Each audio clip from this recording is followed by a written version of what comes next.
we've already done a post-mortem on Joker 2, right? The movie was horrible. And I remember when I saw it last week, I saw it at an early screening with a few other people got to as well.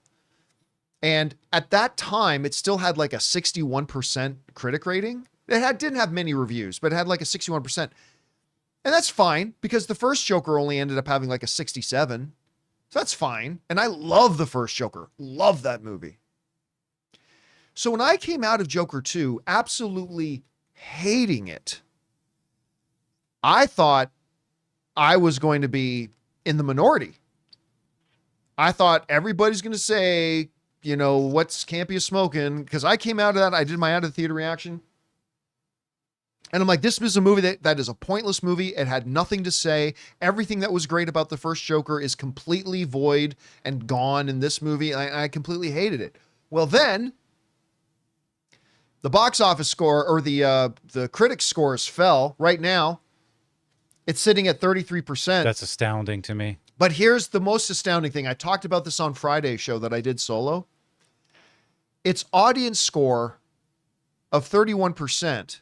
And remember, these are verified on Rotten Tomatoes now. They have verified scoring. So like they only let people's votes count if it's verified they saw the movie. Right. At a 2,500 plus ratings from audiences, it's got a 31%. Here's the crazy thing, Jonathan. That makes it a lower audience score than Madam Web. I just want, for those of you who weren't here on Friday, I just want to let that sink in. You know for a why? second. Because it's because people's hearts were broken. That's exactly what I said. Yeah. I said the reason I think is I don't believe for a second that Madam Web is a better movie than Joker 2. No way. It's terrible, but I don't believe Joker 2 is worse than Madam Web. My theory was that I said on Friday was Madam Web didn't hurt people. Like Madam Web, we all went in there with very realistic expectations. Yeah. Like we all went in there saying, this is probably going to suck. What do you got? And then it gave us what it gave us and it was terrible. But Joker 2, I think it hurt some people. Yeah. I think it broke some people's hearts because people like me, like so in love with the first movie, had Joker 2 high on the most anticipated list of 2024 rankings. I heard people coming out of the theater, they were screaming. They were like, you were the chosen one, Joker. You were supposed to bring balance to the DCU, not destroy it. And of course, reminding everybody, this is not in the DCU, but still, you know, that's crazy. Well, now's where the really important numbers come in. Box office. Now, the first Joker movie made nearly $100 million in its opening weekend. And listen, I've been saying all year, Joker 2 will not do that.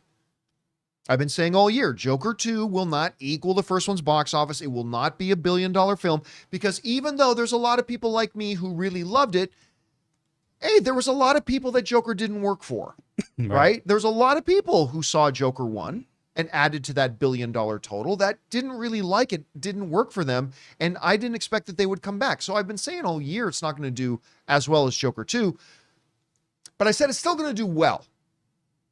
It's still going to do well. It's still going to make money. I'm not so sure about that now. Because according to reports, Joker 2 stumbles hard at the box office following vicious reviews. This is what it says. Per Variety, Joker Folie Deux has opened at #1 at the box office, but that's where the good news ends.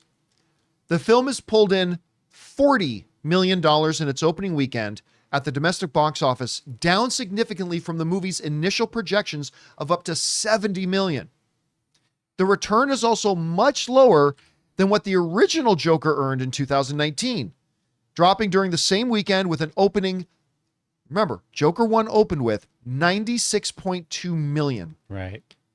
It is likely that the negative reception of the film played a big part in the turnout getting such a big hit. I want to put this in some context. This means that Joker 2, its opening weekend, had an almost 60% drop from Joker 1. Less than half in its opening weekend of what Joker 1 made its opening weekend. Now, look, I also want to remind everybody that there are certain films this year that would have killed to have a $40 million opening weekend. Furiosa, anybody? Would have loved that $40 million opening weekend. I love that movie. What a shame. Yeah. You know, another movie I loved is Fall Guy. Yes. Fall Guy's another one that would kill to have a $40 million. It was like people didn't even know about it. Again, great. I don't understand what happened in the first part of you. Two great movies, both like fell flat on their face. So I just want to remind everybody, Transformers 1, anybody? That movie's been out for 3 weeks. It still hasn't made $100 million. And it's a great movie. But, so as we're talking about the financial disaster that Joker 2 is, I do want us all to keep in mind that there are certain filmmakers out there that would have gone, I would have liked to have had a $40 million opening weekend. And well, you should. But in context, when the first movie was nominated for 11 Academy Awards, winning 2, including a nomination for Best Picture, and being the first R-rated film in history to make over $1 billion at the box office, with one of the most celebrated actors of our time, who won the Academy Award for Best Actor in it, to drop 60% is pretty nuts. And Jonathan, here's something else that happened to me this weekend that I can honestly not remember the last time I heard this. We always have movies come out that disappoint us. Sure, that's always going to happen. There are going to be movies that we're really excited about that disappoint us. You know, hey, I got my tickets this weekend. Uh-oh, I'm hearing bad things. Well, hopefully it works for me, right? I had 2 separate groups of people that I literally talked to in the last 48, 72 hours who have told me, oh yeah, I'm free whatever night because I just canceled my Joker tickets. I've had 2 separate groups of people tell me that. Yeah. Oh yeah, I got a free night now on Saturday because I canceled my Joker tickets. I went and saw Saturday Night. Oh. Which I loved. But I had a Joker was ticket. not playing anywhere near me, unfortunately. Yeah. Like literally people come and say, yeah, I've read nothing but disastrous things. Like I don't remember the last time I actually had people tell me I've heard X movie is horrendous, so I've canceled my tickets. Normally you still go and you want to go and see for yourself, but maybe people just don't want to get heartbroken. The problem is that good news travels fast, but bad news travels faster. Much faster. Much faster and with much more force. Yeah.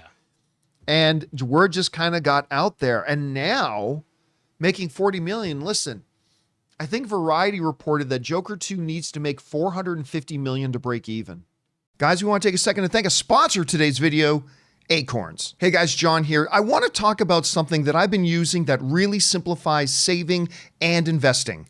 Acorns. Now, I know a lot of you might find investing intimidating. Maybe you don't know where to start, or you think you need a ton of money to make it worthwhile, but trust me, I've been there. And that's why I love Acorns. Acorns makes it super easy to automatically save and invest. And the best part, you can get started with just your spare change. Literally, Acorns takes that leftover change from everyday purchases and invests it for you. Acorns builds a portfolio specifically for you based on your money goals, and then it automatically invests your money for you. You don't need to be an expert at all. For me, it was an absolute game changer. When I got started, I was busy. I didn't have time to sit around managing my investments, but I still wanted my money to have a chance to grow. Acorns took care of that for me effortlessly. So if you're ready to start investing in your future, head to acorns.com/Campea or download the Acorns app to start today. Client testimonial. Compensation provides incentive to positively promote Acorns. Investing involves risk. Acorns Advisors, LLC, an SEC registered investment advisor. View important disclosures at acorns.com/Campea. And that's a realistic number. Normally, these outlets, they get it completely wrong, but that 450 is actually realistic because it costs 250 million to make it. They spent a very hefty near $100 million on marketing this movie. So that means that's $300 million. Theaters keep about 1/3. Ergo, they need about $450 million to break even. They're right about that. It ain't going to make I don't think it's going to make 450 million. I think it's on track between 3 and 4. Probably, but here's the question. The track is eroding.